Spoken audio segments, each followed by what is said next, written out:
ఆరోగ్యాభిలాషులందరికీ నా హృదయపూర్వక నమస్కారములు. జీవన రహస్యాల కార్యక్రమానికి మీ అందరికీ స్వాగతం. ఈరోజు 182వ జీవన రహస్యంగా నిద్రలో పిల్లలు దగ్గితే మరి ఏం చేయాలి? అసలు నిద్రలో దగ్గెందుకు వస్తుంది? అలా రాకుండా ఉండాలంటే మనం ఎలా మారాలి? ఇలాంటి వాస్తవాలను ఈరోజు మనం తెలుసుకోబోతున్నాం. పిల్లలు తరచూ దగ్గుతో బాధపడుతూ ఉంటాం, మనం చూస్తూ ఉంటాం. ఈ రోజుల్లో ఈ దగ్గు సమస్య చాలా ఎక్కువయింది. ఎందుకంటే పిల్లలు నీళ్లు సరిగా త్రాగటం లేదు. నీళ్ల బదులు కూల్ డ్రింకులు, ఐస్ క్రీములు, రకరకాల ఫ్యాషన్ డ్రింకులు ఇట్లాంటివి వాడుతూ వీటితో పాటు chocolates, biscuits, sweets, processor foods ఇట్లాంటివి ఎక్కువగా తింటున్నారు. ఇవన్నీ వాడబట్టి రెసిస్టెన్స్ పవర్ బాగా తగ్గిపోయి గాలి ద్వారా, నీటి ద్వారా, ఆహారం ద్వారా వెళ్ళే క్రిములు ఎక్కువగా థ్రోట్లో కానీ లంగ్స్లో కానీ ఇన్ఫెక్షన్స్ కలిగించి దగ్గు ఎక్కువగా రావటానికి అవకాశం కలుగుతున్నది. మరి మనకి ఎప్పుడైనా దగ్గు వస్తే ఏదో కఫ్ సిరప్ వేస్తాం, యాంటీబయాటిక్ వేస్తాం. ఎన్ని వాడి ఏదో ఉపశమనాన్ని ఏదో కొంత పొందుతూ ఉన్నప్పటికీ పిల్లల్లో దగ్గు అనేది ప్రధానంగా పెద్దల్లో కానీ ఇబ్బంది పెట్టే టైం ఏది? పగల దగ్గు వస్తే పెద్ద ఇబ్బంది కాదు, ఏదో కాసేపు దగ్గుతాం, ఆగిపోతుంది. ఏదైనా వస్తే ఊసేస్తాం. నిద్రలో మాత్రం దగ్గు గనక పిల్లలకు వస్తే ఇంట్లో అందరికీ నిద్ర చెడిపోతుంది. తల్లిదండ్రుల దగ్గరే పిల్లలు పడుకుంటారు. మరి వాళ్ళ దగ్గేసరికి ఇంకొక బిడ్డకి, వీళ్ళిద్దరికి, నలుగురికి నిద్ర చెడిపోతుంది. సరే, వీడు దగ్గుతున్నాడని పక్క రూములో పడేసి వీళ్ళ ముగ్గురు విడిగా పడుకుంటారా? అలా చేయగలుగుతావా? మన ప్రేమ అలా అంగీకరిస్తుందే? లేదు. ఆ బిడ్డ కూడా దగ్గి దగ్గి దగ్గి కళ్ళమట నీళ్లు కార్చుకుంటూ ఇక ఓపిక లేక అక్కడి నుంచి ఇంత స్ట్రెయిన్ అయి నిద్ర పట్టక చాలా ఇబ్బంది పడుతూ ఉంటాడు. పగలు అంత తీవ్రంగా దగ్గు రాదు, కానీ రాత్రిపూట నిద్రలోనే, ముఖ్యంగా తెల్లవారుజామునే దగ్గెందుకు వస్తుంది? దానికి పని పాటలేదా?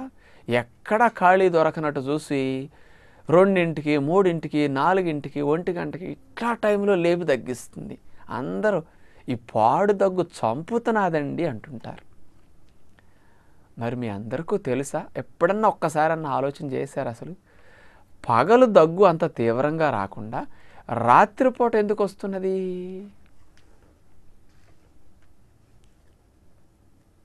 మన శరీరానికి దగ్గనివ్వకుండా మనం మందులు వేసేసి అణుస్తున్నాం. పైగా ఇన్ఫెక్షన్ వచ్చింది.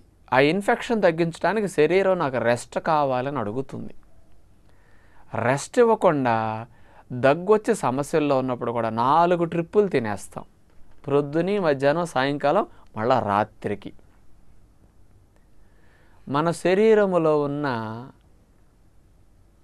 రక్షణ వ్యవస్థ మన క్లీన్ చేయటానికి, సమస్య వస్తే దాన్ని రిపేర్ చేయటానికి ఈ లంగ్స్లో వర్క్ చేయాలి. దగ్గు వచ్చింది, శ్లేష్మం బాగా ఉంది, ఇన్ఫెక్షన్ ఇక్కడ ఉంది. మరి పొట్టలో ఆహారం ఉన్నంతసేపు మన శరీరంలో వ్యవస్థ ఈ రిపేరు, క్లీనింగ్ చేసే పని చేయదు. ఎప్పుడైతే మనము తిన్న ఆహారం పొట్టాప్రేగుల్లో అరిగిపోయి పూర్తిగా ఖాళీ అయి ఇక జీర్ణకోశంలో ఏ పని ఉండదో అప్పుడు శరీరానికి ఖాళీ దొరికిందనమాట, తను న్యాచురల్గా రిపేరు, క్లీనింగ్ చేయటానికి. మరి మనం మెలకువతో ఉన్నంతసేపు ఎప్పుడు ఏదో ఒకటి వేస్తూనే ఉంటాం. సందు దొరికితే వదలమయ్యా. అందుచేత పొట్ట ఖాళీగా ఉన్న సమయం తెల్లవారుజాము సమయం. ఎందుకు? రాత్రి 10ంటికి తిన్నా పిల్లలు అది అరిగేసరికి తెల్లవారుజామున 2, 3 అవుతుంది. అందుకని మన శరీరం ఏం చేస్తుంది? ఇప్పుడు నాకు ఖాళీ దొరికింది, అన్ని పనులు అయిపోయినాయి, శరీరానికి వచ్చిన ఇబ్బందిని తగ్గించడానికి ఇప్పుడు నేను ప్రయత్నం చేస్తానని ఈ ఎనర్జీ అంతా పొదుపోతుంది కదా డైజెషన్ లేకపోతే. ఈ ఎనర్జీని అంతా పంపించి అక్కడ రిపేరు క్లీనింగ్ చేయడానికి, మనం రక్షించడానికి మెకానిజం స్టార్ట్ చేస్తుంది. ఆ టైంలో నిద్రపోతున్నా ఎందుకు లేపుతుందంటే, మళ్ళీ నువ్వు లెగిస్తే లాగిచ్చేస్తావు, అందుకని నాకు దొరికింది ఛాన్స్, ఇప్పుడు కూర్చో, దగ్గు, లాగిచ్చి ఊసేసేయి, మనల్ని క్లీన్ చేయటం స్టార్ట్ చేస్తుంది అన్నమాట. అందుకని దగ్గితే కదా శ్లేష్మాలు పైకి వచ్చేది. ఆ శ్లేష్మం ద్వారానే కదా ఇన్ఫెక్షన్ సంబంధించిన క్రిములు ఇవన్నీ ఆ డ్యామేజ్ అంతా క్లీన్ అయ్యేది. అందుకని జిగురు ఎక్కువ ఉత్పత్తి అవుతుంది సమస్యలు వచ్చినప్పుడు, ఈ రొంప భాగాలు, ఈ సైనస్ సందుల్లో కానీ, ఈ ఊపిరితిత్తుల్లో కానీ. అందుకని ఇవన్నీ క్లీన్ చేయాలంటే దగ్గటం ద్వారానే క్లీనింగ్ చేయబడతాయి. మన మీద ఆహారం తినేసామనుకోండి, అరిగించుకునే పనిలో ఉంటుంది. ఇప్పుడు ఖాళీ ఉంది, అందుకని తెల్లవారుజామున మిమ్మల్ని నిద్ర లేపించి, పిల్లల్ని కానీ మిమ్మల్ని కానీ కూర్చోబెట్టి దగ్గిస్తుంది. అరగంట, గంట సేపు ఇబ్బంది పెడుతుంది. మనం పగలు ఎప్పుడన్నా ఖాళీ ఇచ్చామనుకోండి, కాస్త తిండి తినకుండా ఒక పూట, దానికి బోల్డ్ అవకాశం ఉంది కాబట్టి నిద్రలో కూర్చోబెట్టి దగ్గించదు. మనం అవకాశం ఇవ్వయ్యా. ఏ జబ్బులు వచ్చి ఎన్ని బాధలు పడుతున్నా దీందో దీందే, దాని అవస్థ దాన్ని పడమంటాం పాపం. అందుకని శరీరానికి ఏ సమస్యలు వచ్చినా శరీరం ఆ సమస్యలను రక్షించుకోవటానికి సహజమైన ప్రక్రియ కలిగి ఉన్నది. మరి మనల్ని అట్లా రక్షించాలంటే మన శరీరానికి మనం అవకాశం ఇవ్వాలి. పిల్లలు రాత్రిపూట నిద్రలో దగ్గకుండా ఉండాలంటే, మీకు కుటుంబం అంతా నిద్ర చెడకుండా ఉండాలంటే ఒక మంచి చిట్కా ఉంది. మరి నేను చెప్పినట్టు చేయండి, ఎంత బెనిఫిట్ వస్తుందో. మీ ఇంట్లో పిల్లలకు కానీ మీకు కానీ ఈ దగ్గు సమస్య ఎప్పుడొచ్చినా సరే, సాయంకాలం భోజనం తిని రాత్రికి భోజనం మానేయాలి. మీరు 5 గంటలకల్లా 6 గంటలకల్లా తేలిగ్గా పండ్లైనా తినండి. పిల్లలైతే తేలిగ్గా భోజనం అన్న 5, 5:30, 6 లోపు పెట్టేయండి. అలా పెందలకాడ పెట్టేస్తే మీరు తిన్న ఆహారము 9 8:30 అరిగిపోతుంది. ఆ టైం నుంచి రిపేరు క్లీనింగ్ స్టార్ట్ చేస్తుంది మన బాడీ. రక్షక దళాలన్నిటిని అలర్ట్ చేసి ఎనర్జీస్ అన్నీ, ఏం పనులు లేవు, మీరు పడుకున్నారు, పని చేయట్లేదు కాబట్టి ఆ శక్తి పొదుపు, జీర్ణ కోసం పని చేయట్లేదు ఈ శక్తి పొదుపు, పగలంతా ఈ 2 పని చేసినప్పుడు శక్తి అంతా ఇక్కడ ఉంటుంది. ఇప్పుడు అన్ని పనులు ఆగిపోయినాయి, అందుకని ఈ శక్తి అంతా రిపేరు క్లీనింగ్ చేయడానికి ఉపయోగపడుతుంది అన్నమాట. అందుకని పెందలకాడే మీరు 4:30, 5, 5:30, 6 లోపే తినేసేయండి. దగ్గున్న రోజులు అస్సలు ముట్టుకోవద్దు. రాత్రి 8:30, 9 గంటల నుంచి ఇక రిపేరు క్లీనింగ్ తెల్లవార్లు చేస్తుంది. నైట్ దగ్గు రాకుండా మనం ఎక్కువ రెస్ట్ ఇస్తున్నాం కాబట్టి మిమ్మల్ని నిద్రపోయినప్పుడు లేపదు. అది మెకానిజం. ఇక మార్నింగ్ టైం కూడా ఇంకోటి మీరు చేయండి.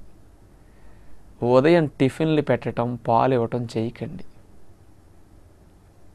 ఆఫీసులకి మీరు వెళ్ళినా సరే, పిల్లడు స్కూల్కి వెళ్ళినా కానీ ఈ దగ్గున్న రోజుల్లో రాత్రిపూట ఇబ్బంది పడకూడదంటే, దగ్గు త్వరగా తగ్గాలంటే ఉదయం పూట బ్రేక్ఫాస్ట్లో ఇట్లాంటివేమి ఉడికినవి, పాలు, టిఫిన్లు ఏం పెట్టకుండా గోరెచ్చని నీళ్ళలో 4 స్పూన్లు 3 స్పూన్లు తేనె, నిమ్మరసం కలిపి త్రాగించండి.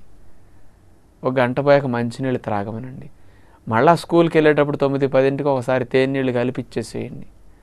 అక్కడ కావాలంటే ఇంత తేనె సీసాలో వేసి ఇచ్చేయమనండి. పీరియడ్ అయిన తర్వాత కాస్త చేతిలో తేనె వేసుకుని నాకుతాడు, నీళ్ళు తాగేమంటే తాగేస్తాడు. మధ్యాహ్నం భోజనం పెట్టండి. 2 సార్లు 3 సార్లు అన్నా ఇట్లా తేనెల మీద కనుక ఉదయం రెస్ట్ ఇస్తే 12 వరకైనా 1 గంట వరకైనా మన శరీరం రాత్రిపూట 9 గంటల నుంచి ఆహారం అరిగిపోయింది కదా, అప్పటి నుంచి రిపేరు క్లీనింగ్, తర్వాత రోజు ఉదయం 11, 12, 1 గంట దాకా మనం ఏం తినకుండా ఉంటే ఆ సమయం అంతా దగ్గర దగ్గర 15 గంటలు 18 గంటల సేపు రిపేరు క్లీనింగ్ చేసుకుంటుంది. ఇంత టైం తన క్లీనింగ్కి రిపేర్కి అవకాశం ఇచ్చాం కాబట్టి ఇది మంచి అవకాశం శరీరానికి. కాబట్టి మిమ్మల్ని నిద్దట్లో లేపి కూర్చోబెట్టి తగ్గించదు. మీరు ఎక్కువ రోజులు బాధపడాల్సిన పని ఉండదు ఇట్లా చేస్తే. మధ్యాహ్నం భోజనం చేయండి, సాయంకాలం పెందల కాడే పుల్కా కూరైనా పండ్లైనా ఏదన్నా ఒకటి తీసుకుని ఉండండి. ఇట్లా చేస్తే మాత్రం అసలు ఏ పిల్లలు యాంటీబయాటిక్ వాడకుండానైనా కఫ్ సిరప్ వాడకపోయినా చాలా స్పీడ్గా తగ్గుతుంది. మనం ఒకవేళ యాంటీబయాటిక్ కఫ్ సిరప్ వాడినా నిద్దట్లో దగ్గు రావటం మానదు. ఎందుకంటే శరీర ధర్మం ప్రకారం అది ఖాళీగా ఉన్నప్పుడు శరీరాన్ని రక్షించుకోవాలి. ఆ రక్షించుకునే సమయం దానికి ఆసన్నమైంది, ఆ అవకాశం ఇప్పుడు కుదిరింది.